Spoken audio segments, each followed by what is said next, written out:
దేవునికి స్తోత్రం కలుగునుగాక. అందరూ బాగున్నారండి? హల్లెలూయా. దేవునికి స్తోత్రం. ప్రభువైన యేసుక్రీస్తు నామములో కూడొచ్చిన మీ అందరికీ నా వందనాలు. ఈ సమయంలో లూకా సువార్త 11వ అధ్యాయము 9వ వచనాన్ని 10వ వచనాన్ని ధ్యానం చేద్దాం. అటువలే మీరు అడుగుడి మీకు ఇయ్యబడును, వెతుకుడి మీకు దొరుకును, తట్టుడి మీకు తీయబడును. అడుగు ప్రతి వానికి ఇయ్యబడును, వెతుకుని వానికి దొరుకును, తట్టున వానికి తీయబడును. మీతో చెప్పుచున్నా. దేవునికి స్తోత్రం. పరిశుద్ధుడా, ప్రేమ కలిగిన తండ్రి, సమాధానకర్త, ఈ దినం మాతో మీరు ఉండండి.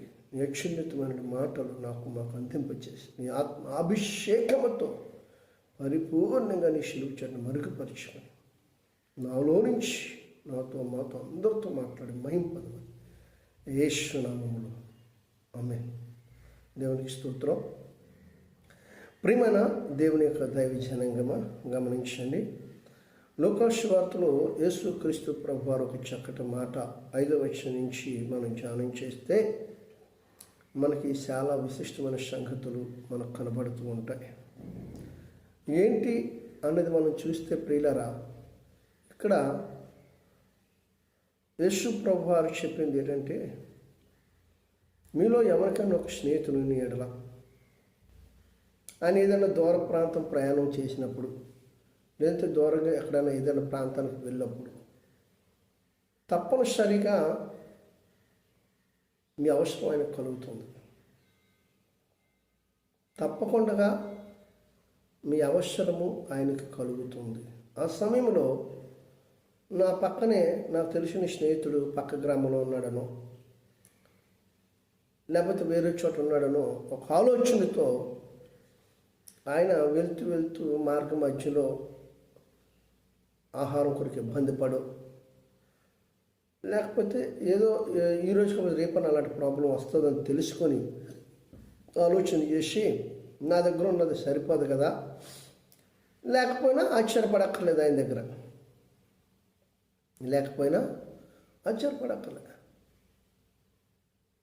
ఆయన ఆ స్నేహితుని దగ్గరికి వెళ్ళి తలుపు తట్టి, నా స్నేహితుడా, నేను ఒక గ్రామానికి వెళ్తున్నాను, మరి నా దగ్గర ఆహారం అయితే లేదు, మార్గ మధ్యలో చాలా ఇబ్బందులు పడతాను కనుక తప్పకుండా నీవు నాకు సహాయం చేయి,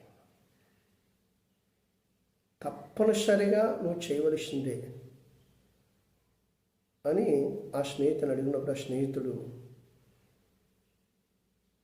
తలుపు తీయకుండా, పిల్లలు ఉన్నారు, నిద్రపోతున్నారు, ఈ సమయంలోన ఇప్పుడా అని ఆయన చెప్పినప్పటికీ కూడా ఆ స్నేహితుడు మాత్రం 10 సార్లు డోర్లు కొట్టాడు. 10 సార్లు ఆ తలుపు తడుతూనే ఉన్నాడు. 10 సార్లు తలుపు తడుతూనే ఉన్నాడు, పిలుస్తూనే ఉన్నాడు.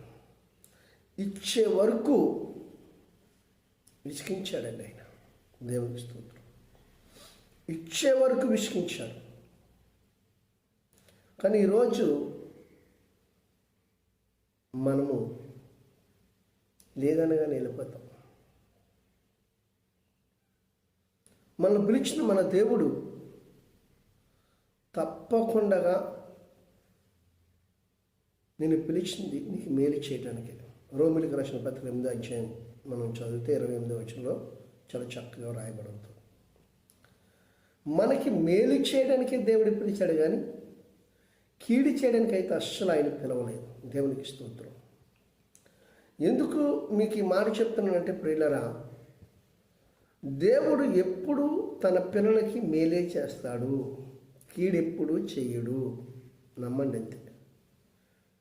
నమ్మితే ఆ మేలును నువ్వు చూస్తావు. నమ్మిటి నీ వల్ల అయితే నమ్మిన వారికి సమస్తము సాధ్యమే.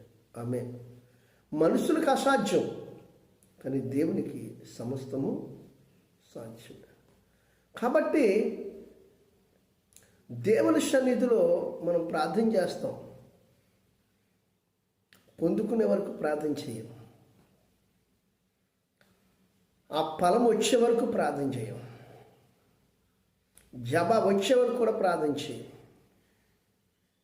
ప్రార్థన చేసి లేచిపోతాం. 10-5 నిమిషాలు చేసి అలిసిపోయాం, చాలా నీరసం ఉంది, ప్రభు నువ్వే ఎలాగైనా సహాయం చేసి నా ప్రార్థనకు జవాబు వేయండి ప్రభు అని చెప్పేసి లేచిపోతాం. ఇంత మాత్రాన నీ జీవితంలో ఆ ఫలము ఎద్దకు రాదు. ఇది సత్యం. దేవుడు ఇచ్చే వరకు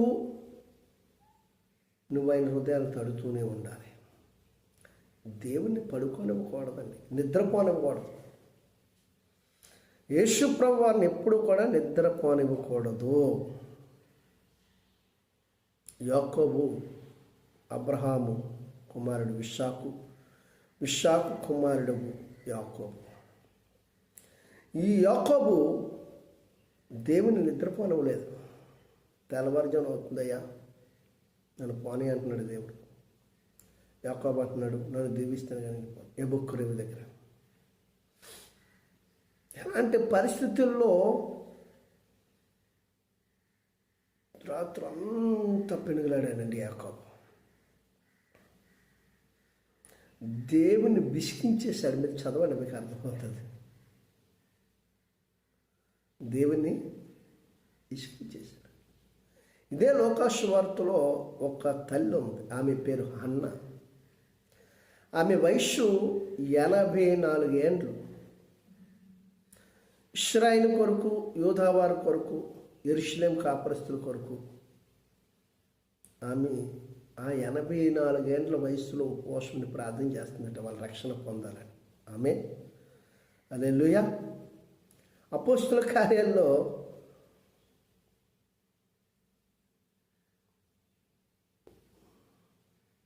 అపోస్తుల పౌలు గారు కూడా నా సహోదరులకు ఇశ్రాయేలు రక్షణ పొందవలనని నేను చేయు ప్రార్థన ఉన్నది.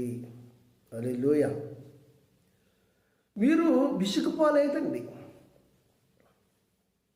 వీరు విసుగుపోలేదు, దేవుని విసికించేశారు. ఈ హన్న మాటకి వెళ్ళి ఆ యజమానిని నాకు న్యాయం చేస్తావా చేయవా, నాకు న్యాయం చేస్తావా చేయవా, నాకు న్యాయం చేస్తావా చేయవా అని విసిగించేసిందటండి. యాకోబు అలాగే విసిగించేశాడు. ప్రియులరా, మనం ఇంకొక వ్యక్తిని చూపిస్తాం. సమూయేలు, మొదటి సమూయేలు గ్రంథంలో మీకు అర్థమైపోయింది. ఎల్కానా భార్య హన్న, పెన్న హన్న. హన్న దేవుని సన్నిధిలో పరిశుద్ధాత్మ దేవుని యొక్క ఆత్మచేత తన ఆత్మను కుమ్మరించుకొని ప్రభువుని విసిగించేసింది. ఒకరోజు 2 రోజులు కాదు, 40 సంవత్సరాలట. మరి ఒక్కరోజు నువ్వు ఉపవాసం ఉండి ఒక్కరోజు దేవుని సన్నిధిలో కనిపెట్టకుండా నీకు ఫలం ఎక్కడి నుంచి వచ్చేస్తుందండి? నీకు జవాబు ఎక్కడి నుంచి వచ్చేస్తుంది? వీళ్ళందరూ ప్రార్థన విసిగినంతగా ప్రార్థన చేశారు అంటే వారు ఎంత దేవుని విసిగించుంటారు. దావీదు ఎంత ప్రార్థన చేశాడు. ఆ ఫలము వారి దగ్గరకు వచ్చే వరకు, దేవుని దగ్గర నుంచి జవాబు వచ్చే వరకు ప్రార్థన చేశారండి. మరి ఈరోజు నువ్వు నేను చేస్తున్నావా? ఆలోచన చేయండి. ఈరోజు నువ్వు నేను చేస్తున్నామా? చెప్పండి, మనం చేస్తున్నామా? ఒకసారి ఆలోచించండి, మనం చేస్తున్నామా? తప్పకుండా భక్తులందరూ కష్టపడ్డారండి, సమయాన్ని హెచ్చించారు, మూల్యం చెల్లించారు. వారి బలాన్ని, వారి శక్తిని, వారి సౌందర్యాన్ని, వారి అందాన్ని సమస్తం ఖర్చు పెట్టారు దేవుని సన్నిధిలో. దేనికి? దేవుని దగ్గర నుంచి జవాబు పొందుకోవడం కొరకు, దేవుని దగ్గర నుంచి ఫలము పొందుకోవడం కొరకు, దేవుని దగ్గర నుంచి ఆమోద ముద్ర పొందుడు కొరకు, దేవుని దగ్గర నుంచి ఆశీర్వాదం పొందటానికి, దీవెని పొందటానికి, దేవుని సన్నిధిలో వర్ధిల్లటానికి వాళ్ళు ఎంతో సమయం వెచ్చించారంటే ప్రియులరా, రాత్రి పగలు నిద్రుండేవి కాదు వాళ్ళకి. దేవుని సన్నిధిలో గోచాడుతుండేవారు. దావీదైతే ఏకంగా, అయ్యా నీ యొద్ద ఒక వరం అడుగుతున్నానయ్యా, దివారాత్రము నీ సన్నిధిలో నీ ప్రసన్నతను చూచుటకు, నీ మందిర ఆవరణంలో నివాసము చేయుటకు, నీ పాదాలపై పడి శరణ వేడుకొనుటకు నాకు ఒక వరం ఈ ప్రభు, ఒకే ఒక వరం. ఈరోజు ఎంతమంది చేస్తున్నాం? ఇక్కడ యేసుక్రీస్తు ప్రభు వారు తన శిష్యులకు అదే చెప్తున్నాడు. మీరు అడగండి, మీకు ఇవ్వబడదు. వెతకండి, దొరుకుతుంది.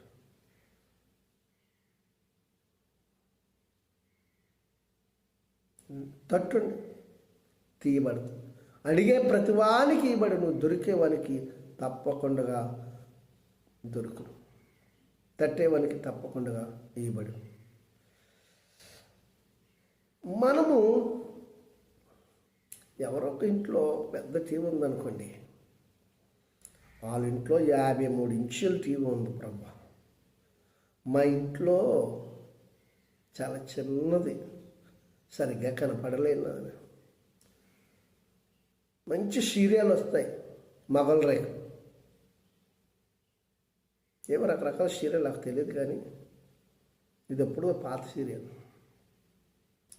అప్పుడు సరిగ్గా కనపడట్లేదు ప్రభా, పెద్ద టీవీ కావాలి, తక్కువ టీవీ కంటే పెద్దది. నీ జీవితంలో టీవీ కాదు కావాల్సింది, ముందు జ్ఞానం కావాలి. ఆ జ్ఞానం నీకుంటే టీవీని వాడకో. నువ్వు వెతకవలసింది ఏంటి? దేవుని వెతకడం ప్రారంభించాలి. ఆయన సన్నిధిలో ఆయన ఎక్కడున్నాడో ఆయన వెతకడం ప్రారంభించాలి, ఆయన కనుగొనడం ప్రారంభించాలి. అడగమన్నాడు కదా, ఇస్తానని టీవీ అడగకూడదు. దేవునికి స్తోత్రం.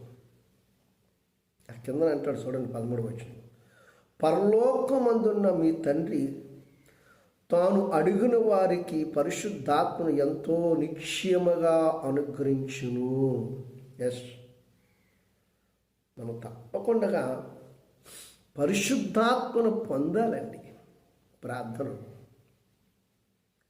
పరిశుద్ధాత్మను పొందితే ఏది అడగాలో ఏది అడగకూడదో ఈ మట్టి బుర్రకు అర్థమవుతుంది. బుర్రలో గుర్జు ఉండదు మనకి. అందుకనే అడగరానివని అడుగుతాం, అవసరం లేని దాన్ని మాట్లాడతాం. మాట్లాడడానికి కూడా జ్ఞానం కావాలి. ఏ మాట పలకాలి, ఏ మాట పలకకూడదు. వాక్యానికి విరోధముగా వాక్యాన్ని వక్రీకరించుకొని మనకు నచ్చినట్లుగా నేను చెప్పిన బోధ కరెక్టు అని మనం వక్రీకరించుకోకూడదు. నువ్వేం మాట్లాడవలసి ఉన్నదో పరిశుద్ధాత్మ దేవుడే మాట్లాడతాడట, నువ్వు కాదు మాట్లాడేది. దేవునికి స్తోత్రం. హల్లెలూయా. ప్రియులారా, ఈ మాట కూడా చక్కగా చెప్పాడు. దేవునికి స్తోత్రం. ఆ సమయంలో నువ్వేం మాట్లాడాలో వాటినన్నిటినీ పరిశుద్ధాత్మ దేవుడే మాట్లాడతాడట. దేవునికి స్తోత్రం. మీరు కాదు మాట్లాడవలసి, నేను కాదు మాట్లాడవలసి, మాట్లాడేది పరిశుద్ధాత్మ దేవుడు, మనం కాదు. హల్లెలూయా. మనం అనుకుంటున్నాం నేను మాట్లాడుతాను, నువ్వు నేను మాట్లాడడానికి ఏముండదు. ఒక మాట చూడండి, ఇదే 12వ అధ్యాయంలో లూకాసు వార్త 12వ వచనం, మీరు ఏమి చెప్పవలసి ఉన్నదియో పరిశుద్ధాత్మే ఆ గడియలో మీకు నేర్పించును. ఆమేన్. దేవునికి స్తోత్రం. ఏంటండి, నువ్వేం ప్రకటించాలనుకుంటున్నావో, నువ్వేం బోధించాలనుకుంటున్నావో పరిశుద్ధాత్మ దేవుడే నీలో ఉండి మాట్లాడతాడు. అంటే దేవుడే నీలో ఉండి. అందుకని నీ సుబుద్ధిని ఆధారము చేసుకొనక, నీ జ్ఞానమును ఆధారము చేసుకొనక, నీ సుశుద్ధాన్ని ఆధారము చేసుకొనక. ఎందుకంటే జ్ఞానవంతుడు, శక్తివంతుడు పరలోకమందున్నాడు నీకు నాకు. ఆయన మాట్లాడతాడు. నువ్వు నేను ఎవరో మాట్లాడడానికి? నువ్వు నేను సాలం. ఒక వ్యక్తితో మాట్లాడాలంటే ఒక సామర్థ్యత ఉండాలి. ఆ సామర్థ్యతను కలుగు చేసేవాడు ఆయనే. దేవునికి స్తోత్రం. ఈరోజు గంటల తరబడి ఈ మధ్యకాలంలో రకరకాల వీడియోస్ రిలీజ్ అయిపోతున్నాయి. రిలీజ్ అంటే పెడుతున్నారు చాలామంది. వాళ్ళు అధికారంలో ఉన్నవారు కానీ, అధికారంలో లేనివారు కానీ, యోగ్యత లేని వారు కూడా మాట్లాడిన సందర్భాలు ఉన్నాయి. దేవునికి స్తోత్రం. వాళ్ళ గురించి మనకు అవసరం లేదు. కానీ నువ్వు యోగ్యత కలిగిన వాడివే. అందుకే మాట్లాడు. ఏం యోగ్యత కలిగిన వాడు అంటే ప్రభు చందను ప్రతిష్ఠింపబడిన వాడు, దేవుని చంద ఆమోదించబడిన వాడు, ముద్రించబడిన వాడు. కనుక మన నోటికి ఏ మాట వస్తే ఆ మాట పలకూడదు. దేవునికి స్తోత్రం. మనము చెప్పే ప్రతి మాట ఎంతమంది అయితే చూస్తూ వింటారో వారి బ్రతుకులు బాగుపడినట్లుగా ఉండాలి. వారి జీవితాలు నీరు కట్టిన తోట వలె ఫలించినట్లుగా ఉండాలి మనం చెప్పే ప్రతి మాట. ఇది నువ్వు నేను చెప్తే వాళ్ళ జీవితాన్ని, వాళ్ళ బ్రతుకును మనం బాగు చేయలేం.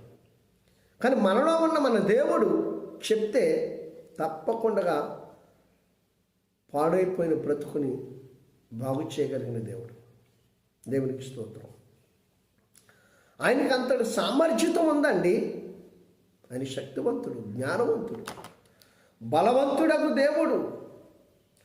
అడిగే ప్రతివానికి ఇవ్వబడుతుంది. అడిగే ప్రతివానికి అడగండి. ఫస్ట్ నీకు ఏది కావాలి? మొదట పరిశుద్ధాత్మనే అడగండి. అప్పుడు పరిశుద్ధాత్మ దేవుడు నీ పక్షం గట ఉచ్చరింప కాని సౌఖ్యము కాని మూలుగులతో ఆయన విజ్ఞాపన చేస్తాడు తండ్రికి. నువ్వు నేను చేస్తే సరిపోదు. నీలో కూడా పరిశుద్ధాత్మ దేవుడు నీతో కలిసి విజ్ఞాపన చేసినప్పుడు తప్పకుండా ఆ ప్రార్థన దేవుని సన్నిధి చేర్చుంది. నిజమే కదా? మన తండ్రి దగ్గరికి వెళ్ళి, డాడీ నాకు రొట్టుకొని అంటే రాయిని తీసుకొచ్చేవాడుగా. డాడీ చేపల కూర ఈరోజు వండాను అనుకో, పాములు తెచ్చి పాములు కట్ చేసి కూర ఉండడుగా. శరీర సంబంధమైన తండ్రి తన బిడ్డల పట్ల ఎంత ఆలోచనతో ఉన్నాడో పరలోకమందు ఉన్నట్టు దేవుడు మరి ఇంకెంత ఆలోచన కలిగి ఉంటాడు. ఎందుకంటే తప్పకుండా మన దేవుడు మంచి ఈవులే ఇస్తాడండి. అడుగు. అడిగేది శ్రేష్టమైనది అడుగు. నువ్వు అడుగుతున్నదేదో శ్రేష్టమైనది అడుగు. అడగవలసిందేదో అది అడుగు. కానీ అవసరం లేని దాన్ని నువ్వు అడగద్దు. అనవసరమైన మాటలు పలకొద్దు. లోక సంబంధమైన మాటలు, సంగతులు దేవుని పిల్లల ముందు వేయొద్దు. వాక్యం మత్తయి సువార్తలో చెప్తాడు కదా, ముత్యములు పందుల మధ్య వేయొద్దు అన్నాడు. ఈ మాట ఎందుకు చెప్పినా దేవునికి స్తోత్రం. చెప్తాను ఆ మాట. ఈ మాట ఎందుకు చెప్పానంటే దేవుని మాటలు ముత్యముల వంటివి, శ్రేష్టమైనవి. ఆ మాటలు బోధించేవాడు ఎంత శ్రేష్ఠుడై ఉండాలి, ఎంత పరిశుద్ధుడై ఉండాలి, ఎంత ఆత్మపూర్ణుడై ఉండాలి. అట్టివాడే ఆ ముత్యములు చాలా జాగ్రత్తగా శ్రేష్టమైన వారి మధ్యనే చల్లుతాడు. దేవునికి స్తోత్రం. లోక సంబంధమైన సంగతులన్నీ తీసుకొచ్చి పరిశుద్ధ విశ్వాసాల మధ్య నువ్వు జల్లుతున్నావంటే పందితో నేను పోల్చాలి, కుక్కతో నేను పోల్చాలి. నీ అవసరానికి వాలిని ఉపయోగించుకుంటావు. నీ అవసరం తీర్పున తర్వాత తిరిగి నువ్వేమంటున్నావు తెలుసా? బోధించామండి. మళ్ళీ ఏమన్నామా? చెప్తాం, వాక్యం చెప్పాం. మేము అడిగామా? అడుక్కున్నామా? నువ్వు అడిగే దాంట్లో అడుక్కున్న విధానం కనబడదు. దేవునికి స్తోత్రం. హల్లెలూయా. నిన్ను పిలిచిన వాడు నమ్మదగిన వాడు అయినప్పుడు ఆయన నిన్ను పోషించడానికి ఆయన సమర్థుడు కదా. సమర్థుడే కదా. మరి సమర్థుడైన దేవుడు నీ ఎడల ఎంత ప్రేమ కలిగి ఉన్నాడు. ఆ ప్రేమామూర్తి యొక్క ప్రేమ నీవు శ్రేష్టమైన విశ్వాసుల మధ్యని తన జీవ గ్రంథంలో నుండి శ్రేష్టమైన మాటలు బోధించాలి. కానీ లోక సంబంధమైన మాటలు తీసుకొచ్చి నీ స్వలాభము కోసము, నీ అక్కర్ల కోసం మాట్లాడితే మరి ఆ ముత్యములకు బదులు నీవేమేస్తున్నావు నీకే తెలియాలి. దేవునికి స్తోత్రం. హల్లెలూయా. మనం ఏమేస్తున్నాం మనకే తెలియాలి. కాబట్టి ప్రియులరా, అడగండి. మీకు ఏది లేదు అది అడగండి. తప్పకుండా దేవుడు ఇచ్చే వరకు మీరు గోజాడండి. విసిగించండి ప్రభువుని. 1-10 సార్లు ప్రార్థనలో కూర్చోండి. 1-10 సార్లు దేవుడి వాక్యం ధ్యానించేయండి. పరిశుద్ధాత్మలో 1-10 సార్లు నింపుకోండి దేవుని ఆత్మ. తప్పకుండా దేవుడు మీతో ఉంటాడు. దేవుడికి స్తోత్రం. తప్పకుండా దేవుడి కార్యం జరుగుతుందండి. మీరు నమ్మండి అంతే. హల్లెలూయా. దేవునికి స్తోత్రం. ప్రియమైన దేవుని బిడ్డలారా, దేవుడు ఏది చేసినా మంచే చేస్తాడు, మేలే చేస్తాడు. కీడు ఎప్పుడు చేయడండి. హల్లెలూయా. దేవునికి స్తోత్రం. లోరి. ప్రియమైన దేవుని బిడ్డలారా, దేవుడి చేసిన కార్యాలు కంటికి కనబడం, చెవికి వినబడం, హృదయానికి గోచరం కావు. కాబట్టి మనం దేవుణ్ణి అడిగేటప్పుడు ఆయన కోరిస్తూ చెప్తాడు ఒక చక్కని మాట. యెషయా గ్రంథం 45లో 1-2-3 వచనాలు. రాజులు నడికట్లు తెంచి కోరేషు నీ ఎదుట తెరవబడిన తలుపులు ఎవడనూ మూయనేరడు. దేవుడు ఒకసారి ద్వారం తెరిస్తే ఇంకెవడం మూయలేడు. దేవుడు పరలోకమందు ఉన్నది ద్వారం తెరిచే వరకు ఆయన విసిగించు. ఆమేన్. ధనం కావాలా? అంధకారములో దాచబడిన ధననిధులు, రహస్థలంలో మరుగైన ధనము నీకు తీసుకొచ్చేస్తాడు. శత్రువుడు ఎవరు నిన్ను బాధిస్తుందా? నిన్ను బాధించేవారు నీకు దూరం అయిపోతారు, శత్రువులు నీ పక్షం అవుతారు అన్నాడు. ఎన్ని వాగ్దానాలు! ఎప్పుడు నువ్వు ఎడతెక్క దేవుని సన్నిధిలో గోజాడి ప్రార్థించి దేవుని దగ్గర ఫలం పొందే వరకు నువ్వు అంగలార్చినప్పుడు, దేవుని విసిగించినప్పుడు. ఇది ధనం గురించి మామూలుగా చెప్పాను. అవసరం ఏదైనా నువ్వు అలాగే ప్రార్థన చేయాలి. ఒక శ్రమ వచ్చింది, ఆ శ్రమ కోసం ప్రార్థన చేయాలి. నాకు ఒక శ్రమ వచ్చింది, ముందుగా దేవుడు ప్రవచన ద్వారా నాతో మాట్లాడి నీకు శ్రమ పోతుందని ప్రార్థన చేస్తాను. వచ్చిన శ్రమ ఆగదు, కానీ ఆ శ్రమని ఎలా తప్పించాలో దేవుడికి తెలుసు. ఆ శ్రమని ఎలా ఎదుర్కోవాలో దేవుడికి తెలుసు. అది మనకి ఎలా జయ జీవితం ఇవ్వాలో దేవుడు మనకి ఇస్తాడు. ఆ శ్రమ అనేది చూసి మనం కృంగిపోకూడదు. ఆయన సన్నిధిలో ప్రార్థన చేయాలి. ఎప్పుడైతే ఆయన సన్నిధిలో ప్రార్థన చేస్తామో తప్పకుండా వేరే ద్వారం తెరుస్తాడు, వేరే మార్గం చూపిస్తాడు. ఆయన చిత్తమును బట్టే కార్యం చేస్తాడు. అది నీకు మంచి అయితే తప్పకుండా కార్యం చేస్తాడు. అది నీకు కీడైతే వేరొక ద్వారం తెరుస్తాడు. దేవునికి స్తోత్రం. ఎందుకో తెలుసు, 106వ కీర్తనలో 15వ వచనంలో చెప్తాడు, వారు కోరినది వారికి ఇచ్చిద్దును కానీ దానిలో క్షీణత కలుగు చేసిద్దును. ఇశ్రాయేలు ప్రజల ఐగుప్తు నుంచి వచ్చినప్పుడు మోషేని చాలా సతాయిస్తారు. ఈ మన్నం తిని సావలేకపోతున్నాం, మన్నం తినలేకపోతున్నాం, మాకు మాంసం కావాలని. దేవుడు ఇస్తాడు, వారు కోరుకున్నారు కదా. కానీ ప్రభువా నీ చిత్తమును జరిగించు నా ఎడల, ఇదిగో నాకు ఈ శ్రమ వచ్చింది, నాకు ఈ అవసరం వచ్చింది, నాకు ఈ బాధ కలిగింది, నాకు ధనం అవసరం, నాకు ఇల్లు అవసరం, నాకు వివాహం అవసరం, నాకు ఉద్యోగం అవసరం. నీకేది అవసరమో నువ్వు ప్రార్థన చేయి. నువ్వు చదువులో మొదటి ర్యాంకులో ఉండాలి, ప్రార్థన చేయి, విసిగించు. తప్పకుండా దేవుడు నీ అవసరానికి తగినట్లుగా చేస్తాడు. నీకు ఖచ్చితంగా ఈ ఉద్యోగం నీకు అవసరమైతే నీకే వస్తుందండి.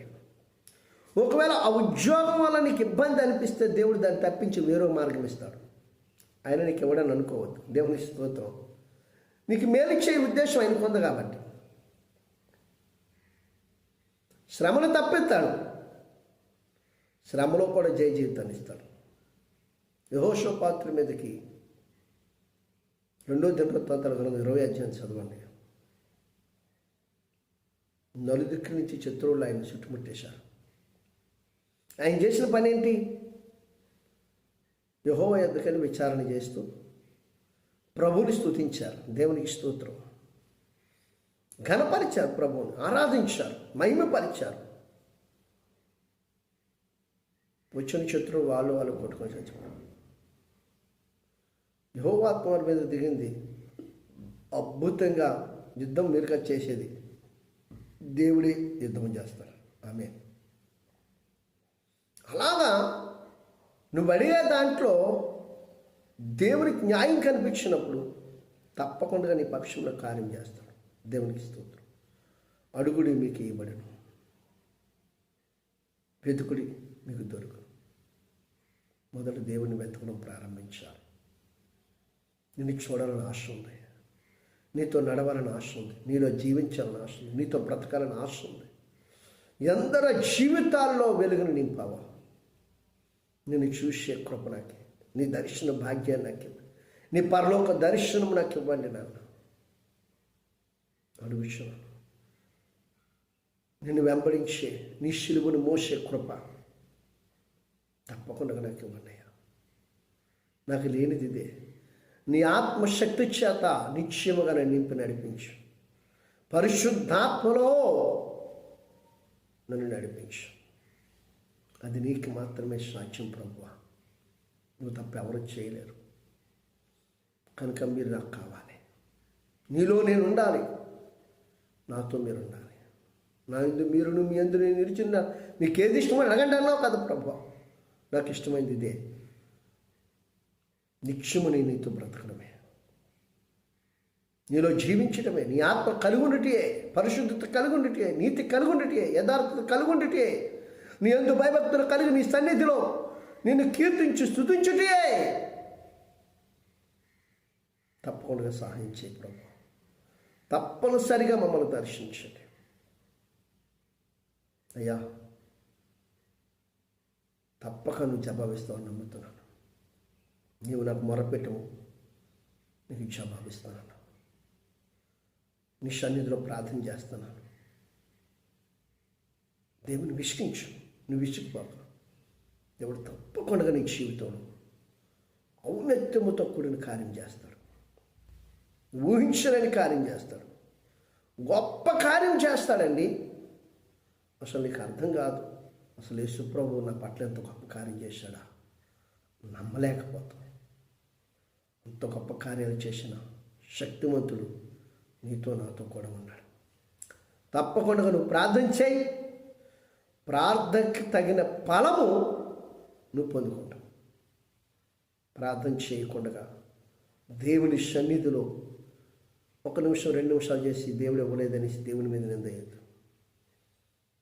దేవుని విసిగించినంతగా రాత్రి పగలు ప్రార్థించి వాక్యం చదువు, పరిశుద్ధాత్మను నింపుకో, దేవుని స్వరూపం కలుగును, దేవుని పోలుగులోకి వచ్చి తప్పకుండా దేవుని ప్రార్థన ఆలకిస్తాడు. తప్పకుండా నువ్వు అడుగుతున్నదని సంపూర్ణంగా దేవుడు దయచేస్తాడు.